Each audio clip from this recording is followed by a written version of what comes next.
Hi friends, நான் Ricky. Welcome back to my channel 10 minute top ups. நம்ம நாட்டில் corona வைரஸோட இரண்டாம் அலையின் தாக்கம் நாளுக்கு நாள் அதிகரிச்சுட்டே போகுதுங்க. கொரோனா பாதிக்கப்பட்ட நோயாளிகளின் எண்ணிக்கை ஒவ்வொரு நாளும் உயர்ந்துகிட்டே இருக்குது. சில இடங்களில் நோயாளிகளுக்கு தேவையான ஆக்சிஜனும் பற்றாக்குறையாக இருக்குது. நம்ம அரசாங்கமும் இதை உணர்ந்து உடனடியாக 500க்கும் மேற்பட்ட ஆக்சிஜன் தயாரிக்கிற தொழிற்சாலைகளை திறக்க உத்தரவிட்டிருக்கிறாங்க. அது சரி, ஆக்சிஜன் இயற்கையாகவே காற்றில் இருக்குது, எல்லாருக்கும் தெரியும். ஆனால் அதை தொழிற்சாலைகளை தயாரிக்க முடியுமா? முடியுங்க, கண்டிப்பாக முடியும். ஆக்சிஜன் நம்ம சுவாசிக்கிறதுக்கு மட்டும் உதவுறது இல்லைங்க. ஸ்டீல் பிளான்ட்ல இருந்து பிளாஸ்டிக் டெக்ஸ்டைல் தொழிற்சாலைகள் வரை இதோட பயன்பாடுகள் ஏராளம். ஆச்சரியமான விஷயம்தான்.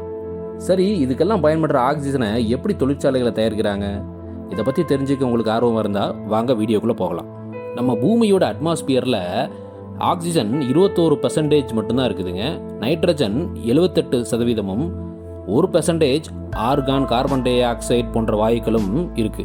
ஒரு கூடுதல் தகவல், மார்ஸ்ல இருக்கிற அட்மாஸ்பியர்ல 95% கார்பன் டை ஆக்சைடு தான் இருக்குது. வெறும் 1.1% தான் ஆக்சிஜன் இருக்குது. அதனால தான் நாசா அந்த கார்பன் டை ஆக்சைடுல இருந்து ஆக்சிஜனை எடுக்க ட்ரை பண்ணிட்டு இருக்கிறாங்க. சரி வாங்க, இங்க எப்படி ஆக்சிஜன் தயாரிக்கிறாங்கன்னு பார்க்கலாம். ஆக்சிஜன் தயாரிக்கிற தொழிற்சாலைகளில் முதல்ல காற்றை சக் பண்ணி ஒரு ஃபில்டருக்கு கொடுக்குறாங்க. அந்த ஃபில்டர் நம்ம வீட்டில் அம்மா டீ எப்படி வடிகட்டுறாங்க, அது மாதிரி காற்றில் இருக்கிற தூசிகளெல்லாம் வடிகட்டி சுத்தமான காற்றாக வெளியே தருது. இந்த சுத்தமான காற்று ஒரு கம்ப்ரஸருக்கு போகுது. அங்கே கம்ப்ரஸர் ஏரோட ப்ரெஷரை இன்க்ரீஸ் பண்ணுது. ஏரோட ப்ரெஷர் இன்க்ரீஸ் பண்ணுறதுனால அதோட டெம்பரேச்சரும் இன்க்ரீஸ் ஆகும்.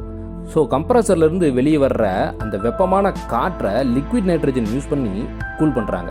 லிக்விட் நைட்ரஜன் யூஸ் பண்ணுறதால ஏர் உடனடியாக -200°C வரைக்கும் கூல் ஆகுது. அப்படி கூல் பண்ணும்போது -79°C carbon dioxide dry ஐஸாக வெளியே வந்துடுதுங்க. அப்படி கூல் ஏர் எக்ஸ்பேண்ட் ஆகும்போது லிக்விஃபைடு ஏராக மாறுதுங்க. அந்த லிக்விஃபைடு ஏரை -200°C இருந்து கொஞ்சம் கொஞ்சமாக ஹீட் பண்ணும்போது -196°C நைட்ரஜன் பாயில் ஆகி போயிடுது. ஏன்னா நைட்ரஜனோட பாயிலிங் பாயிண்ட்டு -196°C. ஃபர்தராக நம்ம கொஞ்சம் கொஞ்சமாக ஹீட் பண்ணும்போது -186°C ஆர்கானும் பாயில் ஆகி போயிடுது. இப்போ மீதம் இருக்கிறது நம்ம ஆக்சிஜன் மட்டும்தான். ஏன்னா ஆக்சிஜனோட பாயிலிங் பாயிண்ட்டு -183°C. இப்படி தான் லிக்விட் ஃபார்மில் இருக்கிற ஆக்சிஜனை சிலிண்டர்களில் ஹை ப்ரெஷரில் அடைச்சி ஹாஸ்பிட்டல்ஸ் அப்புறம் மற்ற இண்டஸ்ட்ரிக்கு அனுப்புகிறாங்க. இந்த முறைக்கு பேர் ஃப்ராக்ஷனல் டிஸ்டிலேஷன் அப்படின்னு சொல்லுவாங்க. மேலும் PSA, அதாவது ப்ரெஷர் ஸ்விங் அப்சார்ப்ஷன், அல்லது VPSA, vacuum pressure swing absorption போன்ற நவீன முறைகள்லையும் ஆக்சிஜனை உற்பத்தி பண்ணுறாங்க. இதில் ஜியோலைட் அப்படிங்கிற ஒரு நுண் வடிகட்டியால் நைட்ரஜனை பிரிச்சுட்டு அப்புறம் கார்பன் நுண் வடிகட்டியால் ஆக்சிஜனை பிரித்து எடுக்கிறாங்க. இப்படி எடுக்கப்பட்ட ஆக்சிஜன் 95% வரைக்கும் சுத்தமானது அப்படின்னு சொல்கிறாங்க. ஆக்சிஜன் சிலிண்டர்ஸ் அதை சைஸ் பேஸ் பண்ணி நிறைய டைப்ஸ் இருக்குதுங்க. ABCDE அப்படின்னு சொல்லுவாங்க. அல்லது இப்போ ரீசெண்டாக M2, M4, M6, M7, M9, M15 அப்படின்லாம் சொல்கிறாங்க. இதுபோல் போர்ட்டபுள் ஆக்சிஜன் கான்சன்ட்ரேட்டர்ஸும் கிடைக்குதுங்க. அதாவது ஆக்சிஜன் கிட் அப்படின்னு சொல்கிறாங்க.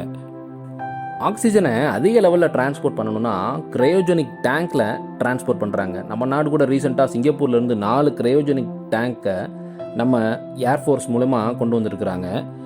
அதென்ன கிரையோஜெனிக்? எதெல்லாம் -150°C இருந்து -270°C ப்ரொடியூஸ் பண்ணுறாங்களோ அல்லது ஸ்டோர் பண்ணி வைக்கிறாங்களோ அதை கிரையோஜெனிக்னு சொல்லுவாங்க. நம்ம நாடு மிகப்பெரிய ஜனத்தொகை கொண்ட நாடுங்க.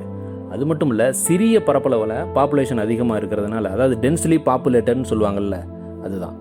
இங்கே கொரோனாவை கண்ட்ரோல் பண்ணுறது அவ்வளவு சாதாரணமான விஷயம் இல்லைங்க.